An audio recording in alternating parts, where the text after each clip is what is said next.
Good morning, and welcome to Morning Java here on DKPittsburghSports.com. I'm Chris Carter, here with Dale Lolley, and we're here. It's playoff time! It's playoff time. My man's right on the money. Time! It's time for the Penguins taking on the Flyers, the ultimate rivalry in Pittsburgh hockey. I need some glass to bang on. I need the glass. Exactly. It's just some excitement. You feel the electricity. We're football guys. It's always football season. I'm analyzing college film. I was watching Malik Jefferson at 7:30 this morning. It's ridiculous. But tonight, the Penguins play the Flyers. Dale, how are you feeling the electricity around this city right now for the hockey playoffs to get started, for the Pens to go for their three-peat championships? Did I mention it's playoff time? He did mention it was playoff It's playoff time. This is what everybody was waiting for all season long. When the Penguins started off slowly. Well, just wait for the playoffs. They'll turn it around. Everybody assumed that they would be in. They're just tired from last year's playoffs. And the year before. And the year before that. They played so much hockey because, they've made the playoffs all these years, and they went these deep runs into playoffs. It's all about the playoffs. Well, now's your time. It's time for the Penguins to put up or shut up. Yep. They went out, and they've put themselves in position. Yes, they have. You look, the roster is healthy at this point, much healthier than it was last year going into the playoffs. And they have home ice. They have home ice for the first round, and it's the Flyers, who should have their complete attention. Yeah. So, I think when you look at the Penguins right now, did I mention it's playoff time? It's playoff time, and, this is when Matt Murray has played his best hockey in his young career. They went out and acquired Derek Brassard in the during the season. And he'll be healthy. Who is a proven playoff performer. Proven playoff performer. And so, I think that you've set yourself up now to have a deep run in what? The playoffs. The playoffs. That's what this is all about now. And so we'll see where the Penguins go from here. I think that they should easily win this series against the Flyers. I think the tougher series start coming later on in the playoffs. Well, they swept the Flyers in the regular season. You're getting these guys back, and I think like you said, this team, they've been built for this urgent moment. I think that whereas we can kid around and say that people have been saying, well, wait for the playoffs, and now it's here.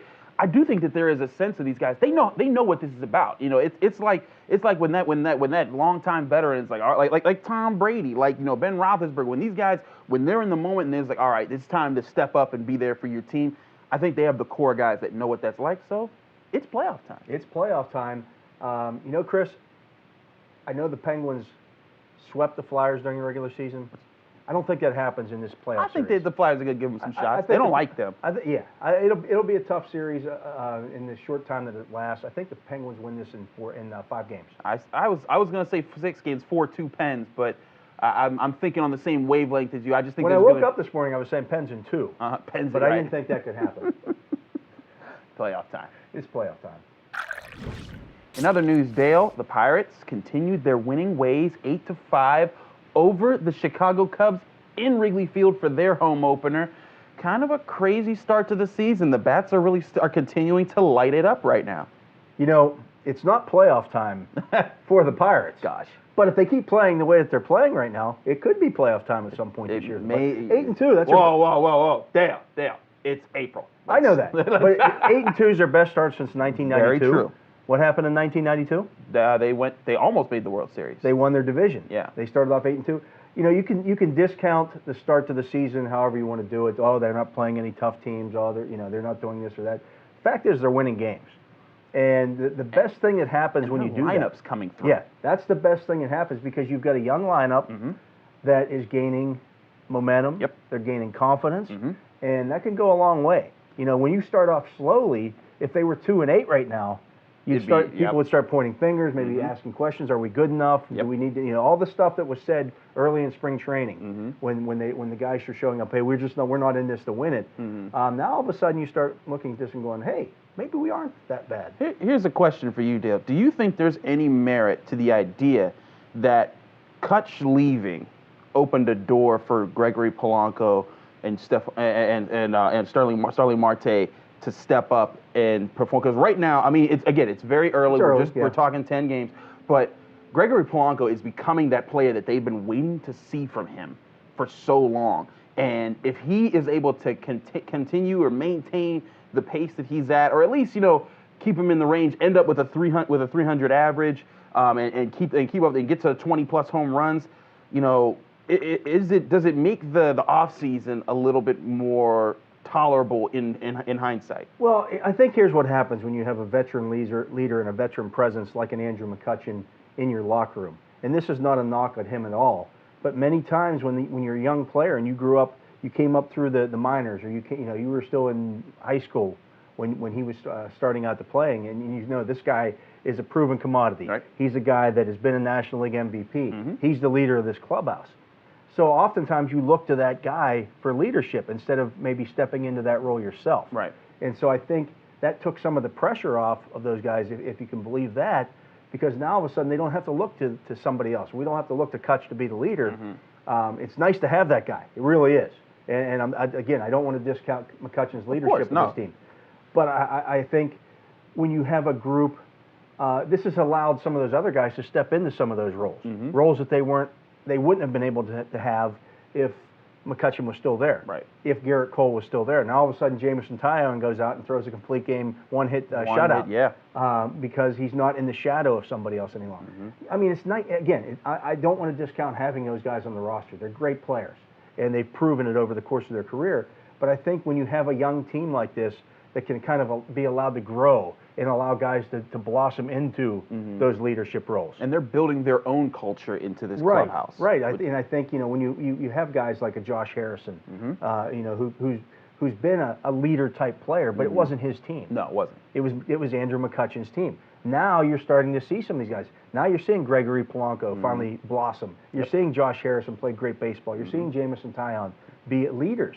And I think that while they still have young guys behind them like Josh Bell that are learning how to be comfortable in the clubhouse and could eventually become those stars in the future. Yeah, and who knows? Maybe he'll end in the playoffs. In the playoffs. Now, coming into our wheelhouse, we're talking about the Steelers, who are they're not in the playoffs right now, Dale. It's the offseason. But let's bring it back. We're talking about the Steelers. We've been talking a lot about the draft and what we're going to do. We've been doing a lot of breakdowns. You did your mock draft. You had them selecting Alabama's hard-hitting safety, Ronnie Harrison. But the Steelers, they've been conducting some draft visits recently. Can you talk about some of the guys that they've been bringing into the Rooney complex? Well, it's been interesting, Chris. They haven't brought in a lot of the higher-end type guys. It's been some of those later round guys. And people need to understand, when the Steelers bring in a guy for these visits, there are three different things that they can do. They bring in the local guys because they're allowed to bring in as many of those. Those don't count against their 30. Really? Each team is allowed 30 guys. So the guys from Pitt, Penn State, and anybody who grew up in the area. Okay. For example, Justin Watson, who went to South Fayette, can come in. He was a receiver from Penn. He can come in as a free visit for the Steelers. Okay. Then they bring back guys that maybe they had medical questions about at the combine. Maybe they want to recheck something. Maybe somebody had an off-season surgery or surgery at the end of the college football season or after the combine, and they just want to have their guys take a look at them and see how the medicals are checking out. And then the third are the guys that they're really interested in. Of course. And that's what everyone wants to talk about. That's what everybody wants to know. Now, over the weekend, they brought in Leighton Vander Esch. Of course, we know all about him. The problem with Leighton Vander Esch right now that I see, he's visiting basically every team that has a pick between picks 12 and the Steelers. I mean, but it makes total sense. Leighton Vander Esch. I mean, right now, I did a podcast for the Carter Six Pack, and I've moved him above Rashaan Evans. Yes. As the top I've had him there all the linebacker. time. Yeah, I felt with Rashaan Evans, he looked so natural to the position. But the more I studied Leighton, I'm just like, this kid. He in so many times in the clutch for Boise State. He's a bigger T.J. Watt. And that's the thing. He's big. He's fast. He knows how to play the position, and he can play the football, and he can cover in space. Yeah. I'm with you on this. I think Leighton Vander Esch, but also I'm with you on the sense that I don't think he can be around. Too many teams like him. The only way that I see that him or Evans falling to the Steelers is if we know people are going to be quarterback happy. People are also going to have to be cornerback happy, and I think receiver happy. See, I don't know if there's going to be receiver happy, Chris, because there's just isn't the class. There isn't a guy. There's not what we saw last year where there were three guys that went in the top 10. Yeah. That's not going to happen this year. The position I think is going to be the interesting one to watch this year, offensive tackle. Really? Because there's only 3 or 4 pure decent offensive tackles in this draft. Right. And I think teams will jump up or try to draft those guys earlier than what you think. Like the Patriots. And I think that's why the Patriots made that move up. They don't have a left tackle. Yeah, they got rid of both Solder and what was the other one? I can't remember his name right I can't now. remember either, but they don't have Solder. But he's their starting left tackle. They don't have a starting left tackle right Mm-hmm. now. That's a problem because you're not going to find one on the free agent market either. So I think you're going to see a run on the tackles, probably starting around, let's say, pick 12, and it could go all the way to the Patriots, or it might not make it to the Patriots. But I think you're going to see 4 or 5 tackles go in there in those spots, in addition to maybe a couple of guards as well. That could help push some of those guys down.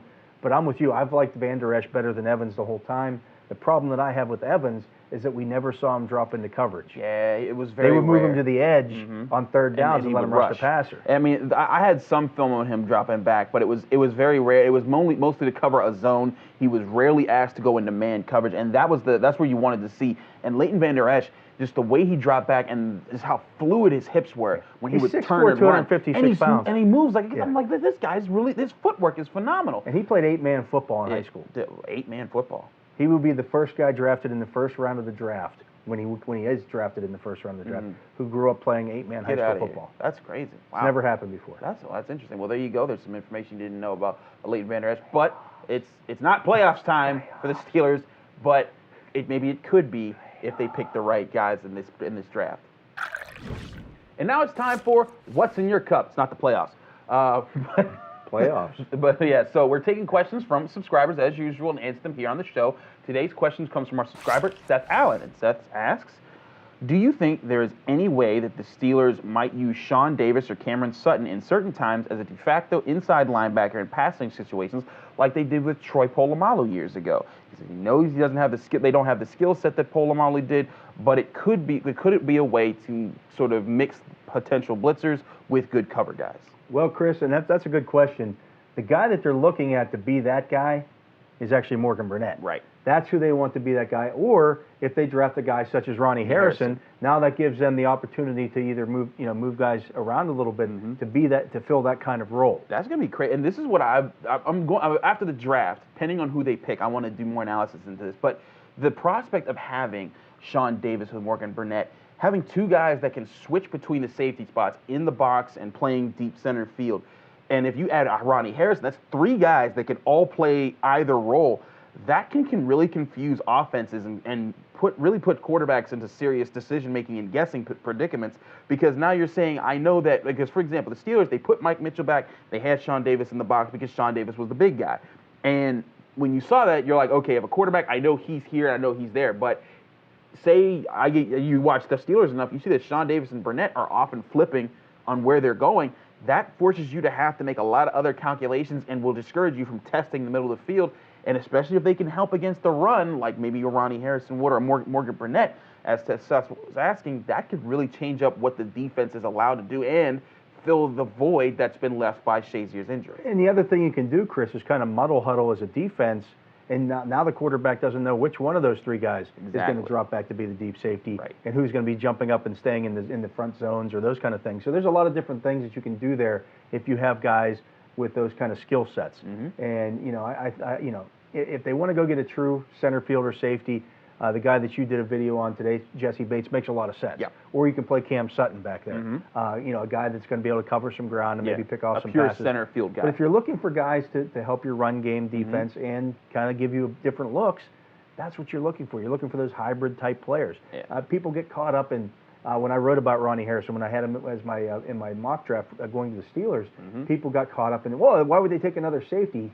He's not necessarily a safety. Yeah. If they'd have drafted Jabril Peppers last year like they wanted to, they'd have played him at some linebacker as well. Yeah. Don't get caught up in the positions.